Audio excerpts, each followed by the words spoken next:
नेनिल्स art of teaching या चॅनलवरती आपल्या सर्वांचं स्वागत आहे. विद्यार्थी मित्रांनो, मुख्यमंत्री युवा कार्य प्रशिक्षण योजना म्हणजेच लाडका भाऊ योजना या संदर्भाने आपण व्हिडिओ बनवतो आहे. विद्यार्थी मित्रांनो, आपल्याला माहिती आहे विद्यार्थी मित्रांनो की विद्यार्थ्यांना जे आता 2 महिन्यानंतर जे काही प्रशिक्षणार्थी म्हणून जे घोषित केलेलं होतं, परंतु आता त्यांना काय केलं जाणार आहे, काढलं जाणार आहे आणि त्या ठिकाणी नवीन जे विद्यार्थी आहेत त्या नवीन विद्यार्थ्यांचं रजिस्ट्रेशन सुरू होणार आहे आणि त्यामधूनच पुन्हा लाखो विद्यार्थ्यांना या ठिकाणी रोजगार मिळणार आहे.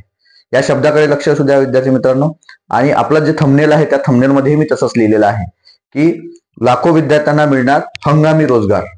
सरकार आपला गेम करत आहे हे आपल्याला या ठिकाणी दिसत आहे. आपल्या विरुद्ध अन्याय करत आहे हेही आपल्याला दिसत आहे. आपल्याला त्यांनी लॉलीपॉप दिलेला आहे.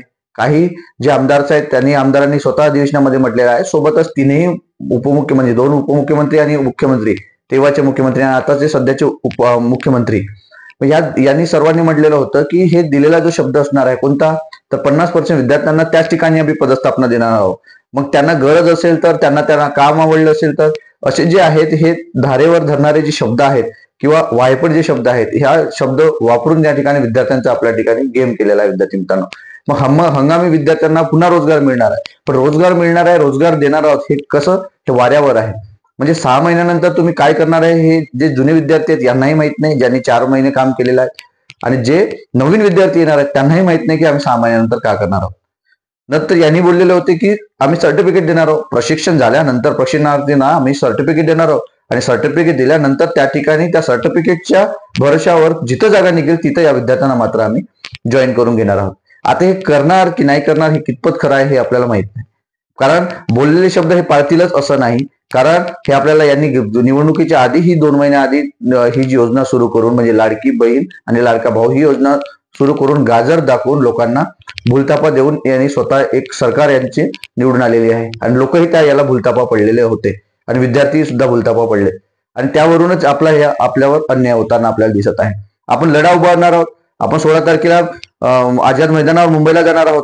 पण आपण त्या जी मागणी आहे ती मागणी खरंच पूर्ण करेल का हे महत्वाचं आहे. एक शिष्टमंडळ असेल, शिष्टमंडळ त्या मंत्रालयापर्यंत जाईल, त्यांना भेटतील, ते भेटायला येतील, परंतु ते फक्त आश्वासनं देतील पण ही मागणी पूर्ण होणार नाही. याच्यावर मी कालचा जो व्हिडिओ बनवलेला आहे विद्यार्थी मित्रांनो, तो व्हिडिओ बनवलेला आहे की 10 वर्ष काम करणारे ऑपरेटर असतील किंवा इतर जे विद्यार्थी असेल ते, त्यानंतर काही विद्यार्थी जे आपले फॉलोअर्स आहेत त्यांनी सुद्धा कमेंट दिले आहेत, सर यामध्ये असं म्हटलेलं नाही, सर यामध्ये तसं म्हटलेलं नाहीये, तर सर हे कसं होईल, हा जो रूल आहे हा याला लागू होत नाही. विद्यार्थी मित्रांनो, त्यात चक्क नमूद केलेलं आहे की तुम्ही प्रशिक्षणार्थी म्हणूनच काम करणार आहात. त्यात कोणत्याही ठिकाणी तुम्हाला पदस्थापना देण्यात येणार नाही.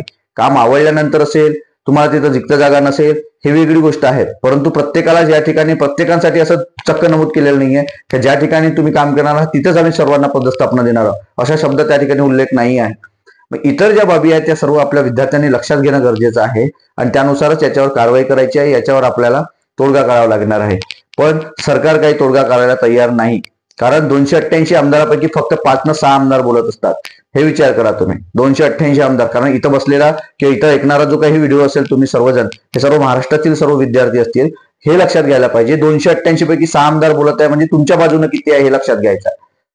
तुमच्या बाजूने कोणीच बोलणार नाही, कारण सरकार महायुतीची असल्यामुळे तुमच्यावर कोणीच बोलणार नाहीये. 1 न 2 आमदार असतील तर ते विरोधातले आमदार असतील. अंबादास दानवे विरोधातले आमदार तुमच्यासोबत बोलत असतील, तुमच्या विरुद्ध बोलत असतील, पण एका आमदाराचं त्या ठिकाणी काहीच होणार नाही. म्हणून हे लक्षात घ्यायचं आहे, तुम्ही तुमच्या आमदारांना पकडणं गरजेचं आहे. कारण 288 आमदारापैकी प्रत्येकाच्या आमदारांनी तुम्ही जर विचार केला तर बीजेपीचे आमदार जास्त असतील किंवा मग शिवसेना गटाचे आमदार जास्त असतील. ह्या सर्व गोष्टींचा विचार करून आपण आपल्या आमदाराला धारेवर धरणं गरजेचं आहे. कारण त्यांचं प्रतिनिधित्व कोण करतंय, तुमचं प्रतिनिधित्व कोण करतंय, ते तुमचे आमदार करत आहेत. म्हणून त्यांना तुमचा प्रश्न मांडणं गरजेचं आहे. कारण जेव्हापर्यंत तुम्ही यांना धारेवर धरणार नाही तेव्हापर्यंत तुमचा प्रश्न मात्र त्यांच्या समोर मांडला जाणार नाही, मुख्यमंत्र्यांसमोर आणला जाणार नाही. 288 पैकी जरी 50 न 60 आमदारांनी जर म्हटलं की नाही खरंच की या विद्यार्थ्यांना कारवाई करणं गरजेचं आहे, यांना परमनंट करणं गरजेचं आहे, यांची कार्यकाळ वाढवणं गरजेचं आहे, कारण यांना कोणताच रोजगार मिळालेला नाही आहे. 6 महिन्यानंतर हे विद्यार्थी बेरोजगार होत आहे. पण असा कोणताही आपला व्यक्ती किंवा आपला विद्यार्थी किंवा उमेदवार आपल्या आमदारांना बोलत नाही. फक्त निवेदन देत असतो आणि निवेदन दिल्यानंतर आपण चूप बसत असतो. एखादा कुठेतरी बातमी येते पेपरला आलेली बातमी आपण दाखवत असतो किंवा त्यापुरतं आपल्याला समाधान मिळते की आपण एक उत्तर लढा उभारत आहे. मुंबईच्या आझाद मैदानावर होणाऱ्या जो काही आंदोलन आहे त्या संदर्भात तसं तिथेच असणार आहे की शिष्टमंडळ जाणार आहे, भेट देणार आहे आणि आश्वासन देणार आहे. पण त्यावर तोडगा निघणार नाही. म्हणून विद्यार्थी मित्रांनो, गाफील होऊ नका. तुम्ही तुमच्या आमदारांना पकडा, कारण त्याच्याशिवाय होणार नाही. कारण तुमचा जवळचा आमदार मुख्यमंत्री नाही, तर ते तुमचा आमदार असणार आहे. आणि त्यांना तुमच्या ज्या निवडणुकीच्या क्षेत्रातले जे विद्यार्थी असतील, तुमच्या क्षेत्रातले जे विद्यार्थी असतील, त्या सर्व विद्यार्थ्यांनी आमदारावर दर हप्त्याला किंवा दर महिन्याला तुम्ही जाणं गरजेचं आहे. तरच त्यावर तोडगा निघेल. कारण त्यांनी हा प्रश्न त्यांच्या समोर मांडणं गरजेचं आहे. अन्यथा मांडणार होणार नाही. कारण हे महाराष्ट्र आहे, इथं लढावं लागतं, इथं मरावं लागतं, तरच तुमचे प्रश्न या ठिकाणी सुटणार आहे. अन्यथा तुम्हाला लॉलीपॉप दिला जाणार आहे. आणि त्यातलाच हा प्रकार आहे 6 महिने हंगामी लॉलीपॉपचा. म्हणजे आधीच्या 6 महिने विद्यार्थ्यांना, जे काही विद्यार्थी 1,10,000 जॉईन झाले, त्याच्यानंतर आता येणारे जे लाखो विद्यार्थी असतील, यापेक्षा जास्त असतील. नागपूर सारख्या ठिकाणी त्यांनी बोललेलं आहे की प्रत्येक खात्यामध्ये आम्ही 200 युवा प्रशिक्षण जे काही विद्यार्थी असेल ते देणार आहोत. म्हणजे एका जिल्ह्यामध्ये प्रत्येक विभागाला 200 लाखो विद्यार्थी पुन्हा महाराष्ट्रामध्ये जॉईन होतील. आणि ते हंगामी असतील. हंगामी म्हणजे फक्त 6 महिन्यासाठी. म्हणून लक्षात घ्या विद्यार्थी मित्रांनो, आपला स्वतःचा जॉब असेल, आता स्वतःचा जर अभ्यास करत असेल चांगला, आणि तुम्ही रिझल्टच्या जवळ गेले असेल, तर प्लीज ते 6 महिने सोडून आपला अभ्यास घालवू नका. कारण येणारा जो रिझल्ट तुमच्या जवळ असू शकते. म्हणून प्रामाणिकपणे सांगतोय, विद्यार्थ्यांच्या बाजूने या सर्व गोष्टी सांगतोय मी. विद्यार्थी मित्रांनो, परमनंट होईल या आशेवर न राहता तुम्ही विद्यार्थी मित्रांनो, तुमचा अभ्यास आहे, तुमचा जॉब आहे, तो जॉब कायम ठेवा. कोणताही जॉब सोडून ह्या 6 महिने हंगामीसाठी तुम्ही येऊ नका आणि आपल्या गावामध्ये काम करू नका. रिझल्ट पासून पुन्हा दूर जाल आणि पुन्हा बेरोजगाराच्या यादीमध्ये तुमचं नाव येईल विद्यार्थी मित्रांनो. आणि तुम्ही पुन्हा बेरोजगार म्हणून 6 महिने अभ्यास सोडल्यानंतर बेरोजगार राहाल.